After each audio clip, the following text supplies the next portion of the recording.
તો નમસ્કાર દર્શક મિત્રો, દેશ દુનિયા અને ગુજરાતના તાજા મહત્વના અને માહિતીલક્ષી સમાચારમાં આપનું સ્વાગત છે।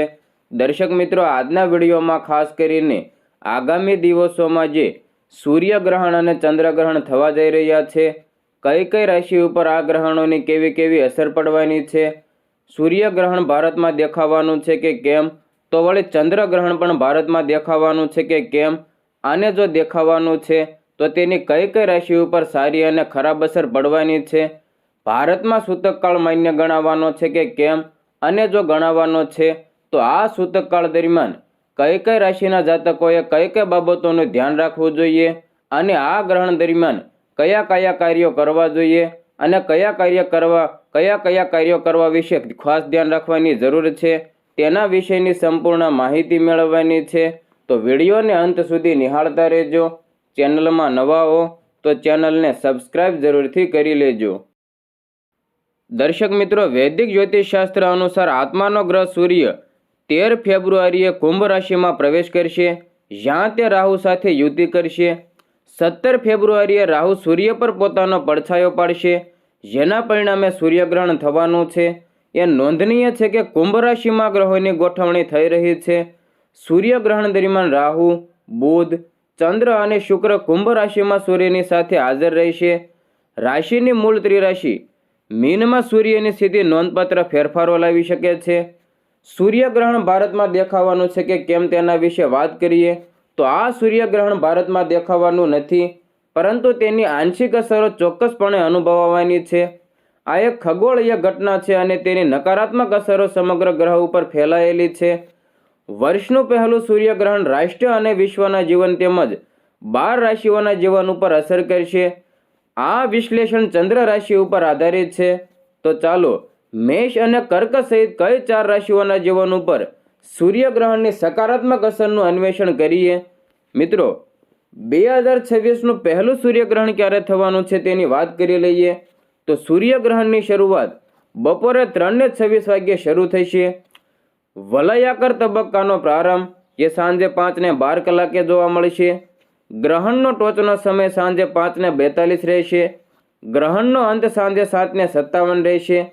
તો સૂર્યગ્રહણનો આ રાશિઓ પર સકારાત્મક પ્રભાવ પડવાનો છે, જેમાં સૌપ્રથમ મેષ રાશિના જાતકો વિશે વાત કરીએ તો આ રાશિમાં સૂર્ય 11મા ભાગમાં રહેશે।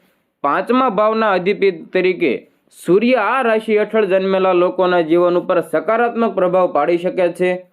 5મા ભાવને બાળકો, શિક્ષણ અને બુદ્ધિનું પ્રતીક માનવામાં આવે છે, તેથી 11મા ભાવમાં સૂર્યની હાજરી આવક અને નફામાં ઝડપી વધારો કરી શકે છે। કમાણીની તકો મજબૂત રહેશે। જોકે ગ્રહણના પ્રભાવને કારણે રાહુ સૂર્યની ઉર્જાને અસર કરી શકે છે, જેને કારણે ગેરકાયદેસર રીતે પૈસા કમાવાની વૃત્તિ વધી શકે। સૂર્યગ્રહણનો સમય આધ્યાત્મિક અભ્યાસ અને જ્ઞાન માટે પણ અનુકૂળ છે। આધ્યાત્મિક અભ્યાસમાં રોકાયેલા લોકોને ગુરુના આશીર્વાદ અને લાભ પ્રાપ્ત થશે। સંશોધન અને જ્ઞાન આધારિત કાર્યમાં સંકળાયેલા લોકો, ખાસ કરીને સંશોધન સાથે સંકળાયેલા લોકોને માન્યતા અને સફળતા મળવાની શક્યતા છે। રાજકારણ સાથે સંકળાયેલા લોકોએ કાળજીપૂર્વક પગલાં ભરવા જોઈએ। વૃષભ રાશિના જાતકો વિશે વાત કરીએ તો આ રાશિના 10મા ઘરમાં સૂર્ય ગ્રહ રહેશે। આ રાશિ હેઠળ જન્મેલા લોકો માટે કારકિર્દીમાં નોંધપાત્ર લાભ લાવી શકે છે। રાહુના પ્રભાવને કારણે ઉપરી અધિકારીઓ સાથે કાવતરું અથવા સંઘર્ષનું જોખમ રહેલું છે, તેથી તમારી યોજનાઓ અને ગુપ્ત માહિતી શેર કરવાનું ટાળો। તમારા સ્વાસ્થ્ય અને તમારા પિતાના સ્વાસ્થ્ય ઉપર ધ્યાન આપવું મહત્વપૂર્ણ છે। મિથુન રાશિના જાતકો ઉપર કેવી અસર પડશે તેની વાત કરીએ તો આ રાશિના 9મા ઘરમાં સૂર્યગ્રહ હાજર રહેશે। રાહુ સાથે બનેલો પંચગ્રહી યોગ આ રાશિ હેઠળ જન્મેલા લોકો માટે ખૂબ જ ફાયદાકારક હોઈ શકે છે। તમારા જીવનમાં ખુશીનો પ્રવેશ થઈ શકે છે। તમે તમારા પરિવાર સાથે ગુણવત્તાયુક્ત સમય વિતાવી શકો છો। નોકરી કરતા લોકો માટે આ સમયગાળો ખૂબ જ સારો રહેશે। નવી નોકરી મળવાની પણ શક્યતા છે। ભાગ્ય તમારા પક્ષમાં હોઈ શકે છે। ત્યારબાદ કન્યા રાશિના જાતકો ઉપર કેવી અસર જોવા મળશે તેની વાત કરીએ તો કન્યા રાશિ માટે સૂર્ય 6ઠા ઘરમાંથી પસાર થશે। ગ્રહણ સમયે 6ઠા ઘરમાં પંચગ્રહી યોગ બનશે। કન્સલ્ટિંગ, ડિફેન્સ, કાયદો અને મેડિસિન જેવા વ્યવસાયિક ક્ષેત્રોમાં કામ કરતા લોકો માટે આ સમય અનુકૂળ રહેશે. ઉદ્યોગપતિઓને નોંધપાત્ર લાભ થઈ શકે છે અને અટકેલા પૈસા પાછા મળવાની અપેક્ષા પણ રહેલી છે.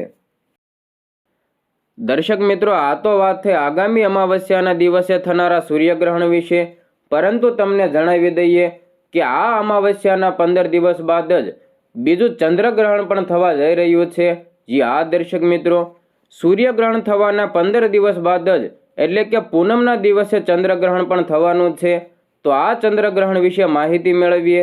મિત્રો, સૂર્યગ્રહણના બરાબર 15 દિવસ બાદ જ 3 માર્ચ 2026ના રોજ ચંદ્રગ્રહણ પણ સર્જાવાનું છે. નોંધપાત્ર રીતે આ દિવસે હોલિકા દહન પણ છે. આ ગ્રહણ ભારતમાં સંપૂર્ણપણે દેખાવાનું છે. આ ગ્રહણ ભારતમાં દેખાશે, તેથી તેનો સૂતકકાળ અમલમાં માનવામાં આવશે. ચંદ્રગ્રહણ માટે સૂતકકાળ ગ્રહણ શરૂ થવાના 9 કલાક પહેલા શરૂ થતો હોય છે. જ્યારે ભારતમાં ચંદ્રગ્રહણ દેખાય છે ત્યારે સૂતકકાળના નિયમોનું પાલન ફરજિયાત કરવું પડે છે, જેમાં મંદિરના દરવાજા બંધ રાખવા, સૂતકકાળ શરૂ થતાની સાથે જ મંદિરોના દરવાજા બંધ કરી દેવામાં આવે છે. ઘરે પૂજા અને પ્રાર્થના પણ પ્રતિબંધિત છે. ખાવાના નિયમો ઉપર નજર કરીએ તો સૂતકકાળ દરમિયાન રસોઈ અને ખાવાનું ટાળવું જોઈએ. જોકે આ નિયમ બીમાર, વૃદ્ધો અને બાળકોને લાગુ પડતો નથી. તુલસીના પાન. સૂતકકાળ શરૂ થાય તે પહેલાં ગ્રહણની અસર અટકાવવા માટે દૂધ, દહીં અને રાંધેલા ખોરાકમાં તુલસીના પાન ઉમેરવા જોઈએ. દર્શક મિત્રો, આગામી દિવસોમાં જે આ 2 મોટા સૂર્યગ્રહણ અને ચંદ્રગ્રહણ થવા જઈ રહ્યા છે તેના વિશે તમારો શું મંતવ્ય છે? તમારા મતે તમે આને કઈ રીતે જોવો છો? ધાર્મિક રીતે કે વળી ખગોળીય ઘટના તરીકે ગણો છો? તે કોમેન્ટ બોક્સમાં તમારો મંતવ્ય જરૂર જણાવજો.